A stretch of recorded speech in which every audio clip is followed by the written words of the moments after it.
that's James's food, and that's what we're reviewing. That's the dress that I wore, what was it, last week? I think it was a week ago. And I'm showing you that because I'm going to show you this one is from, it was made in China. And I was wondering, well, what in the world, like I fit in this, so how can it be that this is size 16? Then I thought, well, it might be that China has different sizes, and it might be that this is not supposed to be made for women. I don't know. You got a smaller baseline there, right? Different, yeah. So they would. So that might be it. And these were the pants that I was wearing yesterday. And these ones, you can see, they're size 4 times 32. So I guess the 32 would be the length. And they fit well. So I'm going to show you something else today. All of the clothes that I'm wearing, the pants are 432, so they're the same as those other ones, but they're stretchy material, so they can stretch way out. And so I don't know that it's really accurate to say size 4 with these because they're very, very stretchy. And I have found that they're pretty comfortable to wear, whereas I already mentioned that corduroy is not good. So I could wear those corduroy pants for the deck dinner yesterday, but I wouldn't be very wise to go out walking in them or even wear them around the house for very long because of that. So this is a size medium jacket, but and the top is medium, and the top underneath here is medium too. And I'm not sure though, because this jacket seems kind of frumpy. It doesn't really fit right anywhere, but it's a size 4, Reitman's Petites 4. And my sister has mentioned that before too, that she doesn't think that she's a petite, even though she tends to be smaller than me. But it's just 2 inches shorter, right? Yeah, but it ends up that the sleeves are too short and stuff like that for the petite things. It just, people are built differently. So this top, though it's a medium, it feels pretty good, I think. What do you think about it? Does it look okay? It's nice. Okay. So I don't know if the color is my color, but not at all. Okay. Well, I won't say not at all. It's almost like what looks good on natives, but natives look better in that turquoise kind of thing. Okay.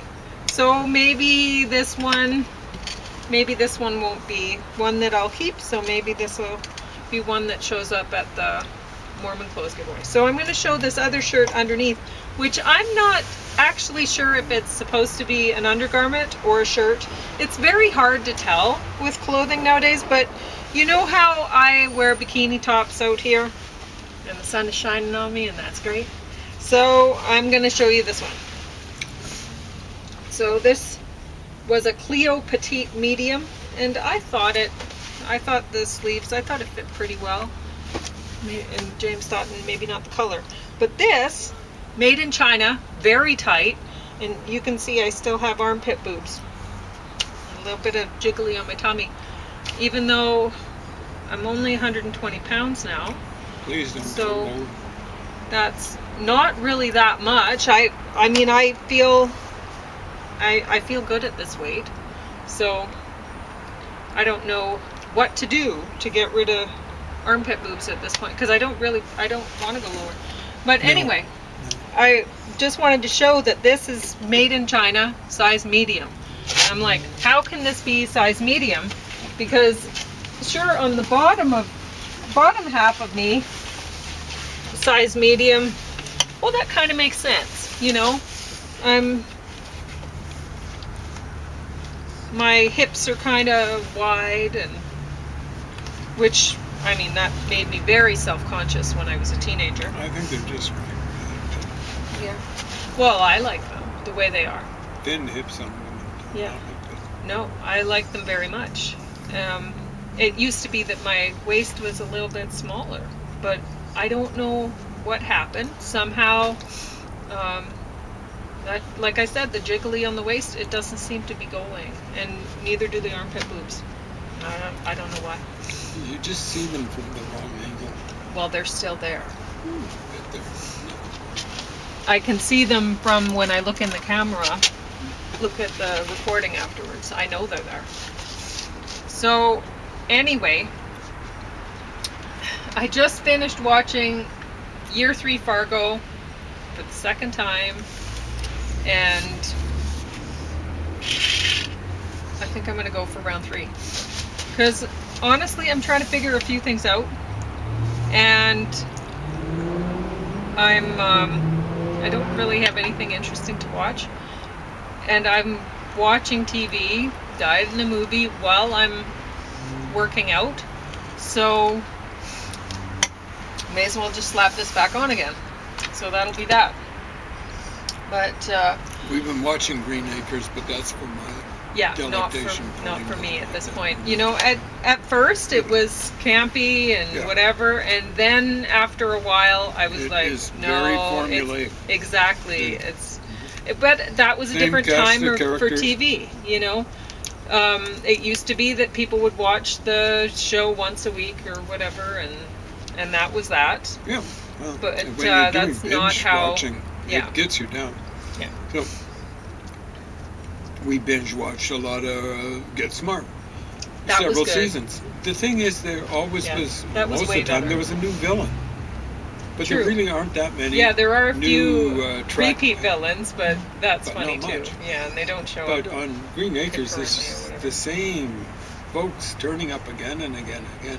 It's much like living in a small town, but that can get kind of annoying. I've been there, had that done to me. So I feel bad for Pauline. She watches the stuff. I fall asleep more than she does, but I kind of enjoy it, you know, but way too repetitive. Yeah. And the center of it all, the guy who's responding to all the craziness is just not a good actor, and that's whatever his name. Yeah, well, the story is he's the center of it all, right? It's really. Well, he's a straight man to all these folks. I know, but he's a bad actor. Very bad. It was poorly directed. Yeah. They should have told him, you know, dial it back when you, especially the way he treats his wife, Ava Gabor, who's absolutely lovely. You know, she's got a nice personality and all that sort of stuff. And he's always making fun of her and so on and so forth. He ain't no great shakes either as a farmer. She's not a great cook, apparently. So yeah, well, we'll review that later. Yeah, exactly. Because that requires some talk. But anyway, I love the cover of this with all the stamps. It has a backwards tooth thing on it. Yeah, right there. Yeah, there we go. And I like, you know, the different the artwork in all the stamps. I like stamps. Those can't be real stamps, can they? There's Sisyphus rolling a rock up a hill. Yeah. What is happening there? Is another person with a cane. Yeah. Bizarre. Yeah. So. This looks like a flying saucer. But anyway, I think the artwork on the cover is really nice, and there's a lot of art in the show. Well, artistry that creates the show, right? That is really quite beautiful. I was watching that part again with this morning with the. Well, I guess there's a few scenes that way, but the one where the brother, not Ray, but what is Emmett, Stussy, where Emmett has went into interrogation room, and he's confessing to having murdered his brother, and the sheriff is sitting at one side of the table, he's at the other, and there's the reflection that goes on and on and on, right? It's a smaller version of them across from each other in the reflection in the like two-way mirror, right? And it kind of ties into what he's talking about. So, and just the fact that he's reflecting on his life and how he has mistreated his brother too. So I think it runs through a lot of things like this too, backwards too. Yeah, it's like a reflection. Exactly, it's like a reflection. So just him talking about the stamps and the fact that this is the stamp that is left, the one he has it framed in his office, and then this stamp becomes essentially, well, the frame that it's in, the glass, becomes the murder weapon, or I guess not really murder, but accidental, whatever, but he didn't report it when it happened as such. But that stamp is in the frame, and so that's and it represents the two brothers, and it's so that I think just with that one scene, like there's a lot of really beautiful scenes in this that they took time with. I didn't see any art in here that I liked more than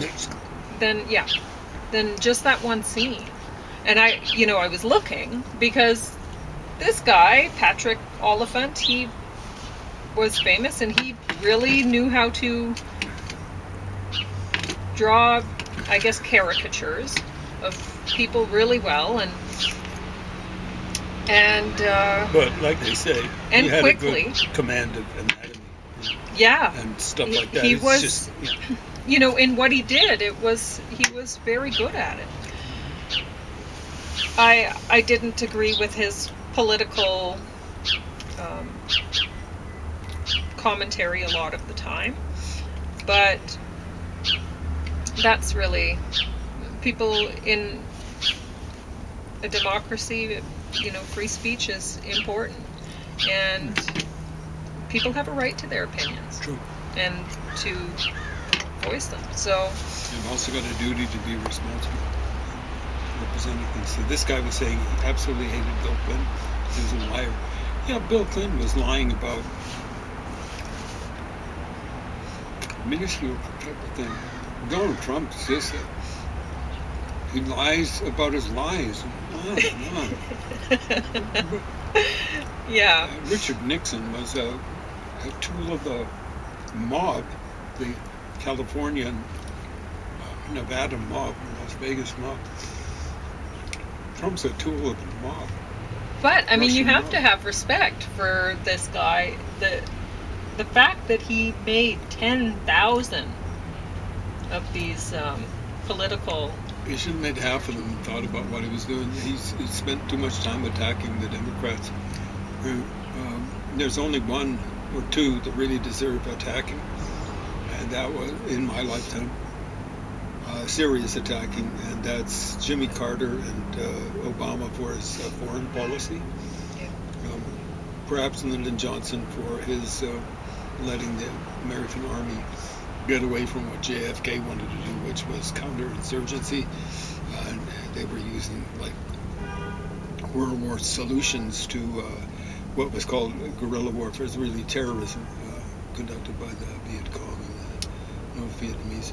But so, I think it was his son in this was saying that, correct me if I'm wrong, that he would watch the news and read the newspapers and whatever in the morning, and he had to get his artwork done by noon, something like that. Yeah. So he'd watch this, figure out, okay, this is the most important thing, or whatever the thing that I want to comment on with my artwork. And so then he'd get it done, and and it was shipped off by noon and off to the presses, kind of thing, right? Yeah. So It's that's impressive. impressive to get that done. So now, with a lot of artists, they seem to be interested in politics, but they don't seem to know very much about it, and they don't seem to ever learn. I think it's Why is they that? have They're this not gut. motivated. Yeah, they're not motivated to actually put the work in to do the research to find out what is actually going on. So their views are superficial, and they're hand-me-down views from somebody else who, for some reason, they find attractive. They talked about this guy was friends with Hunter S. Thompson. So perhaps his political views came from him more than, or others of his friends or whatever, just talking amongst friends, and none of them really look into things as well as they should, in order to have an opinion or that's really relevant or whatever. So I will say that the last, when they watched right through to the end, watched the credits, everything, because they show him actually drawing in time. So he draws out the back. He's talking about being stuck in traffic or whatever behind this guy, and the man has his hands on the steering wheel, like he's drawing everything out while he's kind of telling the story, right? And then he has the picture of he's drawing the woman in the passenger seat, and then he says, and then she turned her head, and you can see it's just a very quick movement. He gets it done, and it's an Afghan dog, so it's really funny, and it's done in real time, and it's impressive, that he was able to work that quickly and produce recognizable figures and with something interesting to say, whatever. So I was actually impressed with him, but I was impressed with his technique. Yeah. Too often he had things like Democrat, Republican, they're all in a circle. This is just an example. So alternating Democrat, Republican, they've got Dem rep on the backs of their shirts or coats or whatever. They're all shooting arrows at each other because they're in a circle. And there were too many things like that, suggesting there's no difference between the Democrats and the Republicans. I think the last election, where there was an equal amount of money given by business guys to the Democrats, and the Republicans would have been maybe American presidential election 64. Okay, that's more than 2 generations. I don't think it was that way in 68. Definitely not that way in 72. So, like the business guys, are they stupid with their money? They're stupid, but they're not really stupid with their money. They know who's going to give them short-term gains. They're not terribly interested for some stupid reason or another with the way the American economy works out. They have short-term greedy goals for their own businesses. Well, it's the way our system is set up. Mm-hmm. It's set up within a fiscal year, right? So that's as far as they look ahead, really, within the fiscal year. Unless they know, Maybe okay, well, this guy is going to be in office for so long, then I can look ahead a little bit further. But I mean, it's just the way the system is. Anyway, there's a huge difference between the Democrats and the Republicans. Monstrous difference. So, of course, it reached almost its reductio ad absurdum when you had Susan Sarandon storming out of the Democratic National Convention back in 2016. There's no difference between Hillary Clinton and Donald Trump. And I just can remember saying to myself, just automatically, pray that she's not as wrong as I think she is. And she was horribly wrong. Huge difference. Anyone who goes around saying stuff like that is a doofus. And when he's talking that way about the Democrats and the Republicans, He's a doofus. Well, Or people talented doofus. They were talking about whether he influenced elections. I think basically people who do comedy just serve up what their core audience wants to hear or see. yeah, but the visual artists, like fine artists, I don't know, and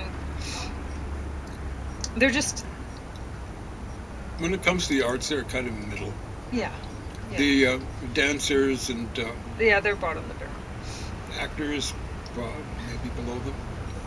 Well, yeah, because there's some things in this that I watch as much as the people paid attention to detail when they were making this film. There were some details that kind of slipped by, and I kind of noticed it the first time around, and the second time around I'm noticing it more. Things like when Ray finds his girlfriend, I think she was a fiance at that point, fiance in the bathtub, and she's been beat up, and he's wondering what's wrong or whatever, and he lifts up her shirt at the bottom to see.